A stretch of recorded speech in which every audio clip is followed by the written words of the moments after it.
Hi everyone, ಎಲ್ಲ ಹೇಗಿದ್ದೀರಾ? ಚೆನ್ನಾಗಿದ್ದೀರಾ ಅಂತ ಅಂದ್ಕೊಂಡಿದ್ದೀನಿ. Welcome to Charitha logs channel. First time video ನೋಡ್ತಾ ಇದ್ದರೆ ಸಬ್ಸ್ಕ್ರೈಬ್ ಆಗೋದು ಮರಿಬೇಡಿ, ಹಾಗೆ ಫ್ಯಾಮಿಲಿ ಫ್ರೆಂಡ್ಸ್ಗೆ ಶೇರ್ ಮಾಡಿ. ಇವತ್ತು ನಾನು ನ್ಯಾಚುರಲ್ ಪೈನಾಪಲ್ ಕೇಸರಿ ಬಾತ್ ಮಾಡ್ತಾಯಿದ್ದೀನಿ. ಅದು ಹೇಗೆ ಮಾಡೋದು ಅಂತ ತೋರಿಸ್ತೀನಿ. ಅದಕ್ಕೆ ಏನೆಲ್ಲ ಬೇಕು ಅಂದರೆ ಪೈನಾಪಲ್ ಪೀಸ್, 1 ಕಪ್ ರವೆ, 1 ಕಪ್ ಸಕ್ಕರೆ, ಗೋಡಂಬಿ, ಏಲಕ್ಕಿ, ಲವಂಗ, ದ್ರಾಕ್ಷಿ. ಹಾಗೆಯೇ ಬಿಸಿ ನೀರಿಗೆ 20 ದಳ ಕೇಸರಿ ಹಾಕ್ಕೊಂಡು ಇಟ್ಕೊಂಡಿದ್ದೀನಿ. ಈಗ ಒಂದು ಬಾಣಲಿ ತಗೊಂಡು ಅದು ಬಿಸಿ ಆದ ನಂತರ ಅದಕ್ಕೆ 2 ಸ್ಪೂನ್ ತುಪ್ಪ ಹಾಕ್ಕೊತಾ ಇದ್ದೀನಿ. ತುಪ್ಪ ಗಟ್ಟಿ ಇದ್ದ ಕಾರಣ ನಾನು ಸ್ವಲ್ಪ ಅಲ್ಲೇ ಮೆಲ್ಟ್ ಮಾಡ್ಕೊತಾ ಇದ್ದೀನಿ, ಬಿಸಿಗೆ ಮೆಲ್ಟ್ ಆಗುತ್ತೆ ಅನ್ನೋ ಕಾರಣಕ್ಕೆ. ಹಾಗೆಯೇ ನಾನು ಅಡುಗೆ ಎಣ್ಣೆ ತೊಗೊತಾ ಇದ್ದೀನಿ ಸ್ವಲ್ಪ. ಅದು ಒಂದು 5ರಿಂದ 6 ಸ್ಪೂನ್ ಮೇಲೆ 6 ಸ್ಪೂನ್ 7 ಸ್ಪೂನ್ ಅಷ್ಟು ಆಗುತ್ತೆ, ಅಷ್ಟು ಅಡುಗೆ ಎಣ್ಣೆ ತೊಗೊತಾ ಇದ್ದೀನಿ ನಾನು.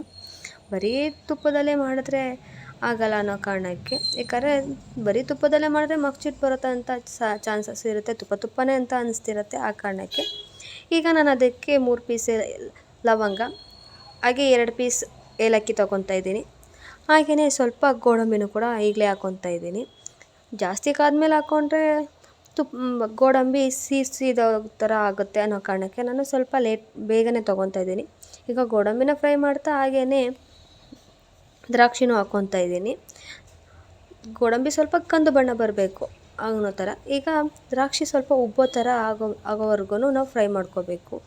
ದ್ರಾಕ್ಷಿನ ನಾವು ಗೋಡಂಬಿ ಹಾಕಿದ್ರೆ ಬೇಗ ಸೀದೋಗುತ್ತೆ ಅನ್ನೋ ಕಾರಣಕ್ಕೆ ಸ್ವಲ್ಪ ಲೇಟಾಗಿ ಹಾಕ್ಕೊತಾ ಇದ್ದೀನಿ. ಈಗ ಅದಕ್ಕೆ ನಾನು 1 ಕಪ್ ರವೆ ಪೈನಾಪಲ್ ತೊಗೊಂಡಿದ್ನಲ್ಲ, 1 ಕಪ್ ಪೈನಾಪಲ್ ತೊಗೊತಾ ಇದ್ದೀನಿ, ಕಟ್ ಮಾಡಿ ಇಟ್ಕೊಂಡಿರುವಂಥದ್ದು. ಈಗ ಅದನ್ನು ಕೂಡ ಚೆನ್ನಾಗಿ ಫ್ರೈ ಮಾಡ್ಕೋಬೇಕು. ಯಾಕಂತಂದರೆ ಅದು ಸಾಫ್ಟ್ನೆಸ್ ಬರೋವರೆಗೂ ಫ್ರೈ ಮಾಡ್ಕೋಬೇಕು. ತುಪ್ಪದಲ್ಲಿ ಫ್ರೈ ಮಾಡೋದ್ರಿಂದ ನಾವು ಅದಕ್ಕೆ ತುಪ್ಪದ ಫ್ಲೇವರು ಕೂಡ ಹೀರ್ಕೊಳ್ಳುತ್ತೆ ಪೈನಾಪಲ್ಲು, ಹಾಗಾಗಿ ಇನ್ನೂ ತುಂಬ ಟೇಸ್ಟಿಯಾಗಿ ಆಗುತ್ತೆ ಅನ್ನೋ ಕಾರಣಕ್ಕೆ. ಈಗ ನಾನು ಈ ಥರ ಸಾಫ್ಟ್ ಆದಮೇಲೆ ಈಗ 1 ಕಪ್ ರವೆ ಹಾಕ್ಕೊತಾ ಇದ್ದೀನಿ. ಅದನ್ನು ಕೂಡ ಚೆನ್ನಾಗಿ ಹುರ್ಕೋಬೇಕು, ಹಸಿ ಸ್ಮೆಲ್ ಹೋಗೋವರೆಗೂ ಹುರ್ಕೋಬೇಕು ನಾವು.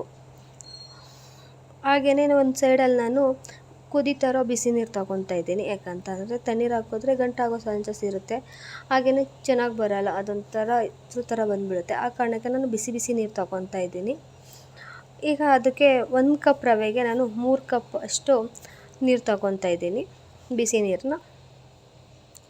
ಇಷ್ಟು ಕುದೀತಾ ಇರೋ ಬಿಸಿ ನೀರನ್ನ ಈಗ ನಾನು ಹಾಕ್ಕೊತಾ ಇದ್ದೀನಿ, ಗಂಟಾಗಲ್ಲ ಅನ್ನೋ ಕಾರಣಕ್ಕೆ. ಹಾಗೆ ತಿರುಗಿಸ್ಕೋಬೇಕು, ಅದನ್ನು ಗಂಟು ಇಲ್ಲದೆ ಇರೋ ಥರ ತಿರುಗಿಸ್ಕೊಂಡು ಇದು ಮಾಡ್ಕೋಬೇಕು. ಬಿಸಿ ನೀರು ಹಾಕೋದ್ರಿಂದ ಬೇಗನೂ ರವೆ ಅರಳುತ್ತೆ, ರವೆ ಥರ ಉಳ್ಕೊಳ್ಳಲ್ಲ. ಆ ಕಾರಣಕ್ಕೆ ನಾನು 1 ಕಪ್ಗೆ 3 ಕಪ್ ನೀರು ತೊಗೊಂಡು ಈಗ ಅದನ್ನು ಚೆನ್ನಾಗಿ ಮಿಕ್ಸ್ ಮಾಡ್ಕೋಬೇಕು, ಗಂಟು ಇರದೇ ಇರೋ ರೀತಿ. ನೋಡಿ, ಈಗ ಯಾವುದೂ ಗಂಟು ಬರ್ತಾಯಿಲ್ಲ ಬಿಸಿ ನೀರು ಹಾಕ್ಕೊಂಡಿರೋದ್ರಿಂದ. ಈಗ ಅದಕ್ಕೆ ಚೆನ್ನಾಗಿ ಮಿಕ್ಸ್ ಮಾಡ್ಕೊಂಡ್ಮೇಲೆ ಈಗ 1 ಕಪ್ ಸಕ್ಕರೆ ಹಾಕ್ಕೊತಾ ಇದ್ದೀನಿ. ನಮಗೆ 1 ಕಪ್ ಸಕ್ಕರೆ ಸಾಕಾಗುತ್ತೆ ಅಳತೆಗೆ. ನಾವು ಜಾಸ್ತಿ ಸ್ವೀಟ್ ತಿಂತೀವಿ ಅನ್ನೋರು ಇನ್ನೂ ಸ್ವಲ್ಪ ಶುಗರ್ನ ಆ್ಯಡ್ ಮಾಡ್ಕೋಬೋದು.